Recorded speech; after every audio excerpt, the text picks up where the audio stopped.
Okay, let's talk about 3 sales secrets that I see entrepreneurs make all the time in their business, and you're leaving money on the table. Welcome to Uncensored Sales TV. I am your host, Ryan Dowdy, and I am a sales coach. I help brand new entrepreneurs build a 6-figure foundation in their business by mastering their sales conversation and their mindset. I talk to a lot of entrepreneurs, and there's a lot of drama around sales, which you're probably not surprised about. Maybe you experience that yourself, but I see these 3 mistakes in sales conversations all of the time, and I wanted to cover them with you today just in case you're making these mistakes. Mistake number 1 in a sales conversation that I see entrepreneurs make is that you are talking too much. Believe me, I've heard this my entire life. I am a talker, I am an extrovert by nature, and I get really excited and really passionate about the work that I do, and I have a tendency to talk a lot. However, when you are in a sales conversation with a potential client, you should actually only be doing about 20% of the talking, and your potential client should be doing 80% of the talking. This is not an opportunity for you to try to convince someone. This is not an opportunity for you to talk someone into something. This is an opportunity for you to learn, are you two a fit to work together? Does this person have a problem that you solve? And do you guys mesh from a personality standpoint? Is this someone that you would want to do business with? So it's super important in your sales calls, your discovery calls, your consult calls, whatever it is that you call them, that you make sure that you are not talking too much and you're letting the prospect do the talking. Mistake number 2, and this kind of lends to the same thing, is the idea that you let the prospect lead the call. This is especially prevalent with brand new entrepreneurs, right? Because when you're new to business, you're probably a little bit nervous, you're super excited to win the business, and so you have a tendency to let the prospect drive. But here's what I want to encourage you. You are a business owner. You are a business owner that solves problems for businesses, and you are the one running the call. You need to take control of the call. You're not being interviewed for a job. You're not being interviewed by someone else. You are the person who should be in control of the conversation. How do you do this? For me, I recommend jumping on that sales conversation and right in the middle, right in the beginning, setting the expectations, setting an agenda. Hey, I'm super excited about our conversation today. Here's what we're going to cover. Here's my goal. And then here's what we hope to accomplish. Does that work for you? And then you're already driving the call, and you can jump right into asking really great questions and letting them do the talking.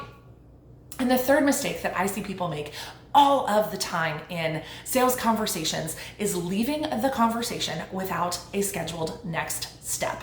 I saw this in my entire corporate career. I see it with my entrepreneurs all of the time. We have a tendency to be like, oh, I'm going to follow up on Monday, or I'm emailing over a proposal. And what we have done is we have let go of our control of the process. We are no longer in control. The prospect is in control. They're the one who, we're waiting on them to make a decision. What I want you to do is take control of the situation and always schedule a next step. If you weren't able to come to a conclusion as to whether or not you guys would be a fit to work together in that first call, maybe you're scheduling a follow-up step to get an answer, right? Maybe you're scheduling a second meeting to go over your custom proposal. Maybe you're scheduling a second meeting with an additional partner or somebody else who needs to be involved in the conversation. Maybe you got a yes, but you never want to get off the phone with a potential client without that next meeting scheduled.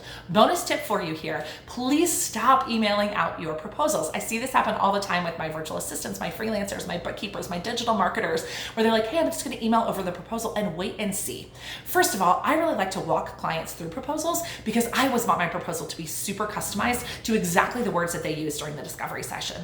Also, I can't overcome objections via email. If somebody gets my proposal and responds to the email and says, hey, this is too expensive, I can't overcome the objections. I can't talk them through. I can't ask questions. I can't better understand if we're just communicating via email. I always want to be able to handle those objections while I am in conversation with the potential client. Also, I want to make sure that we're on the same page. I want to gain agreement. Hey, does this make sense? Does that make sense? Does this, is this what you were looking for? Is this what you had in mind as the solution to your problem? Because the more I can confirm that I'm on the right track, the higher likelihood I get of signing on that client. So my bonus tip for you is to please stop emailing out your proposals and always schedule an appointment to go through a proposal with a client. So let's review 3 sales mistakes in sales conversations that I see new entrepreneurs making. Number 1 is talking way too much. Remember the 80-20 rule, right? You want to be the one asking questions. You want to be the one really making sure that you can help this person get the result that they want. Number two is letting the prospect drive, letting them control the conversation, letting them interview you. There's nothing wrong with answering questions. There's nothing wrong with engaging in conversation, but you're the business owner, you're controlling the conversation. And then the final piece is leaving the call without a scheduled next step. And I don't care if you're selling business services, health coaching, life coaching, whatever it is, doesn't matter if you're in your B2B or B2C business, you should always schedule that next step, even if that next step is an onboarding meeting or your first session with that particular client. This is going to save you so much time and energy in your sales conversations if you can make sure that you let your prospect do the talking, you drive, and you never, ever, ever leave a meeting without that next step scheduled. If you want more information about a sales process that is simple, easy, and duplicatable, make sure you download my 5-step process. We call it the Uncensored Sales System. It is my 5-step proven system that's going to take you from lead generation to closing and onboard new clients. Make sure you download that below. Also, make sure you join us over in the Ambitious Women Entrepreneurs Mastering Sales Skills community. And then, of course, follow along on Instagram at Uncensored Sales, and I'll see you in the next video.